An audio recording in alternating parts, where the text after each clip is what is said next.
11 cara mengubah rumah kumuh jadi estetik dengan budget minim. Sebelum lanjut lagi, jangan lupa untuk klik tombol subscribe, share, dan like ya. Makasih.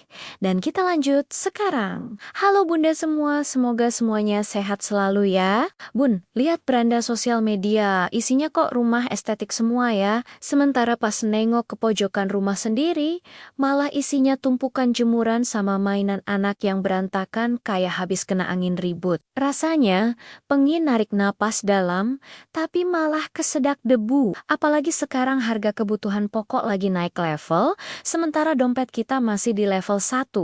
Jadi makin pening kalau mikirin renovasi rumah.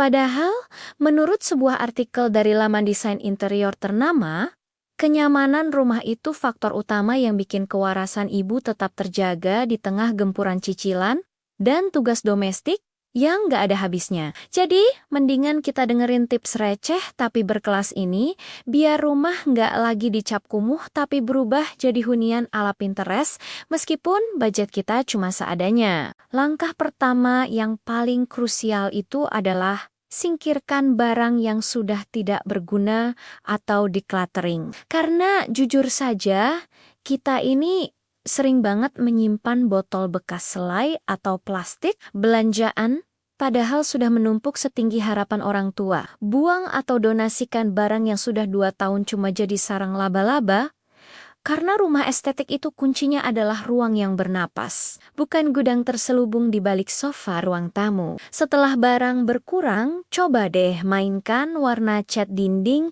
dengan memilih warna putih atau krem yang netral, biar ruangan terasa lebih luas dan bersih seketika. Jangan pakai warna hijau stabilo ya bun, nanti bukannya estetik malah dikira puskesmas keliling atau markas partai saat musim kampanye tiba. Ketiga, manfaatkan pencahayaan alami dengan membuka gorden lebar-lebar setiap pagi supaya sinar matahari bisa masuk dan mengusir hawa lembab yang bikin rumah terasa suram. Cahaya matahari itu gratis tanpa bayar listrik. Jadi manfaatkan itu buat bikin efek dramatis di ruangan sekaligus membunuh kuman-kuman nakal yang hobi nempel di bantal. Selanjutnya, Bunda bisa tambahkan tanaman hijau di sudut ruangan. Entah itu sirih gading atau kaktus kecil yang harganya 10 ribuan, tapi efeknya bikin suasana langsung segar. Tanaman ini bukan cuma pajangan, tapi juga jadi teman bicara yang paling setia kalau suami lagi asyik main game atau anak-anak lagi rewel karena urusan sepele. Poin kelima yang nggak boleh ketinggalan adalah menata kabel-kabel yang melilit kayak mie instan di bawah meja televisi. Karena itu, musuh utama estetika hunian, gunakan pengikat kabel atau kotak kardus bekas yang dihias, biar semua kabel rapi dan gak bikin kita tersandung pas lagi buru-buru ke dapur karena ada bau gosong. Keenam, cobalah ganti handle pintu atau saklar lampu yang sudah kusam dengan model yang lebih modern dan minimalis, karena detail kecil begini pengaruhnya besar banget buat kesan mewah. Ibaratnya kita pakai daster tapi pakai lipstik merah merona, aura cantiknya tetap terpancar meski cuma mau belanja sayur ke depan gang doang. Langkah ketujuh adalah menggunakan cermin besar di dinding ruang tamu untuk menciptakan ilusi ruangan yang 2 kali lebih lega dan terang benderang. Cermin itu ajaib banget buat menipu mata tamu supaya nggak sadar kalau rumah kita sebenarnya mungil. Asalkan jangan sering-sering ngaca pas lagi pusing mikirin menu makan besok. Kedelapan, cobalah buat dewi dekorasi dari bahan bekas seperti keranjang rotan atau botol kaca yang dicat ulang dengan warna senada biar terlihat seperti barang bermerek dari mall. Kreativitas emak-emak itu tanpa batas.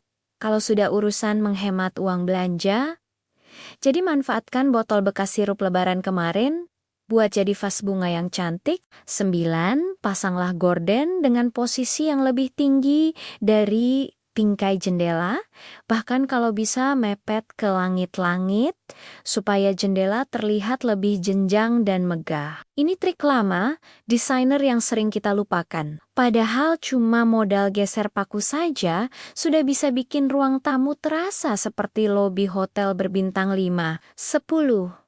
Coba mulai gunakan aromaterapi atau pengharum ruangan dengan wangi yang lembut dan menenangkan. Jangan yang terlalu menyengat sampai bikin pusing, ya pilih aroma yang halus, yang pelan-pelan nyapa indera penciuman kita. Karena rumah yang estetik itu bukan cuma soal apa yang terlihat oleh mata, tapi juga apa yang bisa dirasakan oleh suasana. Ketika rumah punya aroma yang nyaman, rasanya tuh beda, lebih hidup, lebih hangat, dan lebih dipeluk secara emosional. Aroma yang lembut ini bisa bantu menciptakan suasana hati yang lebih stabil. Jadi, di saat-saat genting misalnya, ketika anak tiba-tiba menumpahkan susu di atas karpet yang baru saja kita bersihkan, dengan penuh perjuangan, setengah jongkok, setengah nangis kita, nggak langsung meledak. Kita masih bisa tarik napas, sedikit lebih sabar, dan mungkin malah bisa ketawa tipis sambil bilang, ya sudah, ini bagian dari kehidupan.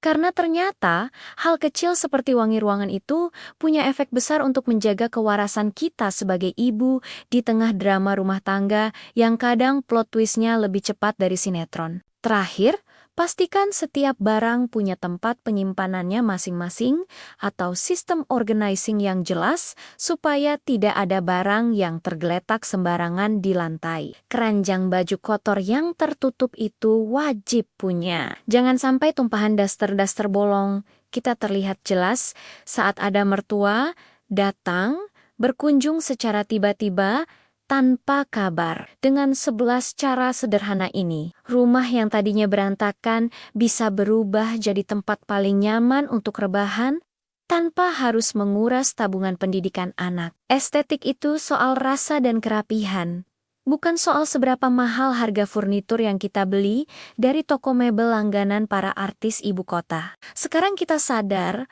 kalau menciptakan keindahan itu nggak harus menunggu jadi kaya raya dulu, tapi bisa dimulai dari kemauan untuk bebenah sedikit demi sedikit setiap harinya. Rumah yang tertata rapi adalah bentuk apresiasi untuk diri kita sendiri yang sudah berjuang seharian mengurus urusan domestik yang seringnya tidak ada garis finishnya. Mari kita bangun suasana positif dari dalam rumah.